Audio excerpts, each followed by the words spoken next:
आज हम एक ऐसी दुनिया में झांकने वाले हैं जहां हर पल जिंदगी और मौत के बीच एक जंग चलती रहती है। नियोनेटल इंटेंसिव केयर यूनिट यानी NICU। पर हमारा ध्यान सिर्फ मशीनों और दवाइयों पर नहीं होगा, बल्कि हम उस इंसानी सहारे के सिस्टम को समझेंगे जो ऐसे मुश्किल वक्त में परिवारों का सबसे बड़ा सहारा बनता है। तो चलिए शुरू करते हैं। सोचिए, एक माँ या बाप के मन में ये ख्याल आना, ये सिर्फ एक वाक्य नहीं है, ये वो एहसास है जिसका सामना NICU में मौजूद लगभग हर परिवार करता है। ये एक लाइन उस जगह के पूरे भावनात्मक बोझ को बयां कर देती है, और यहीं से NICU की असलियत समझनी शुरू होती है। किसी भी माता पिता के लिए पहली बार NICU में कदम रखना एक झटके जैसा होता है। ये एक पल में किसी दूसरी ही दुनिया में पहुंच जाने जैसा है। एक ऐसी दुनिया जो मशीनों की लगातार आती बीप बीप की आवाज़ों, गूंजते हुए अलार्म और हवा में घुले हुए एक डल से भरी होती है कि आगे क्या होगा। और ये सदमा लगता क्यों है? क्योंकि सब कुछ अचानक होता है। बच्चे का यूं हॉस्पिटल में भर्ती हो जाना, फिर उसे उन ट्यूब और तारों के बीच एक छोटे से कांच के बॉक्स में देखना, और इन सबसे ऊपर अपने बच्चे को खो देने का एक गहरा अनकहा डर। ये सब मिलकर किसी भी इंसान को तोड़ देने के लिए काफ़ी है। इस पहले शॉक के बाद पेरेंट्स के लिए भावनाओं के एक उतार चढ़ाव भरे सफ़र की शुरुआत होती है। ये कोई रैंडम प्रोसेस नहीं है, बल्कि एक ऐसा पैटर्न है जिसे एक्सपर्ट्स समझते हैं। और यहीं पर NICU की नर्सों का रोल आता है, जिन्हें खास तौर से इसी सफ़र में पेरेंट्स का हाथ थामने के लिए ट्रेन किया जाता है। तो सदमे के बाद जो पहली और सबसे बड़ी चीज़ आती है वो है चिंता। और ये कोई मामूली बेचैनी नहीं होती।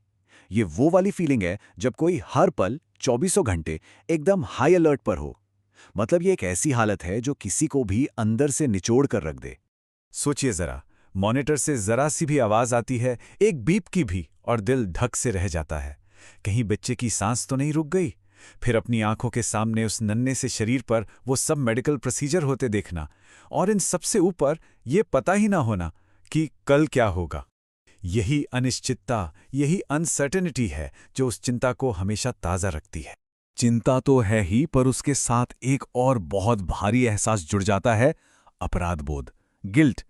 ये एक ऐसा बोझ है जो बहुत से पेरेंट्स चुपचाप अपने दिल में लिए घूमते रहते हैं।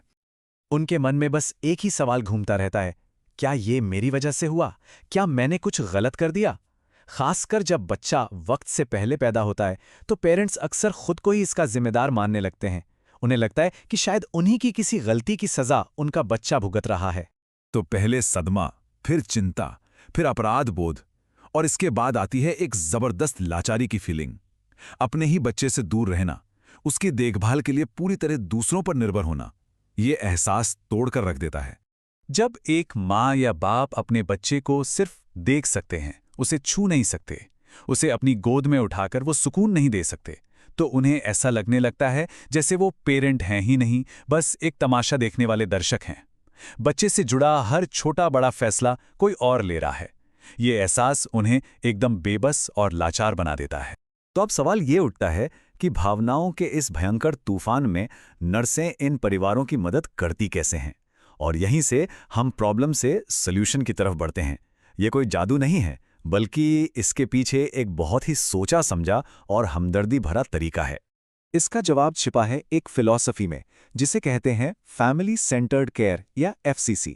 इसका सीधा सा मतलब ये है कि देखभाल सिर्फ बच्चे की नहीं होती, बल्कि पूरे परिवार को ध्यान में रखकर की जाती है। बच्चे की जगह परिवार को केयर के सेंटर में रखा जाता है।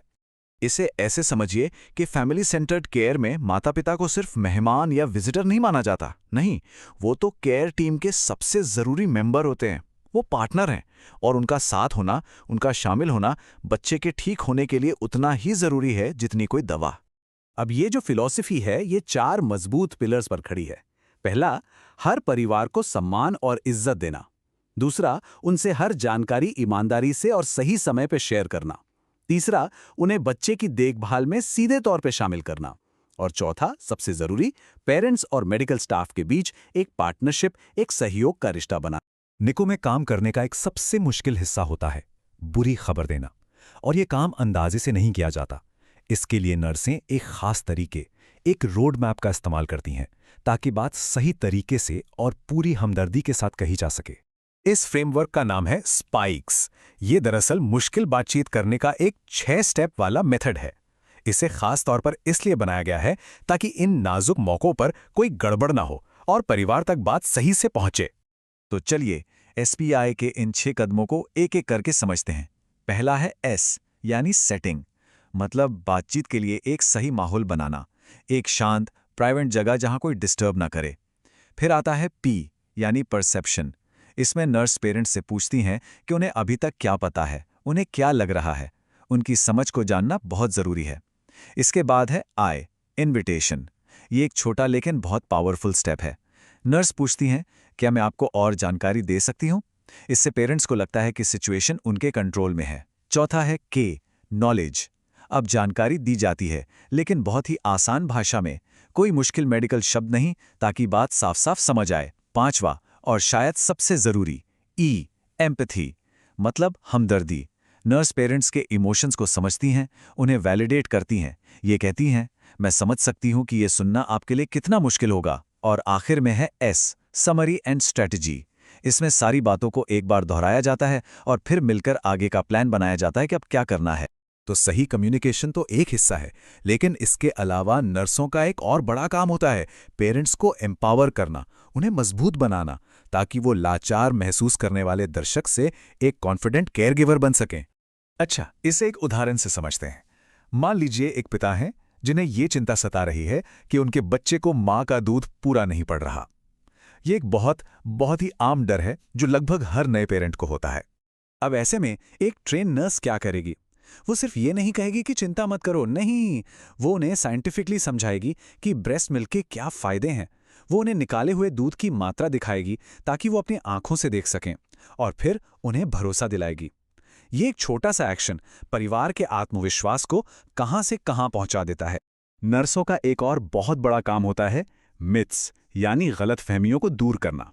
जैसे कंगारू मदर केयर को ही ले लीजिए। इसमें बच्चे को सीधे माँ या पिता की छाती से स्किन टू स्किन लगाकर रखा जाता है। अब बहुत लोगों को ये डर लगता है कि इतना छोटा, इतना नाजुक बच्चा उसके लिए खतरनाक तो नहीं, जबकि साइंस इसका ठीक उल्टा कहती है। रिसर्च बताती है कि KMC बच्चे की हार्ट रेट, सांस और बॉडी टेम्परेचर को स्टेबल रखने में किसी जादू की तरह काम करता है।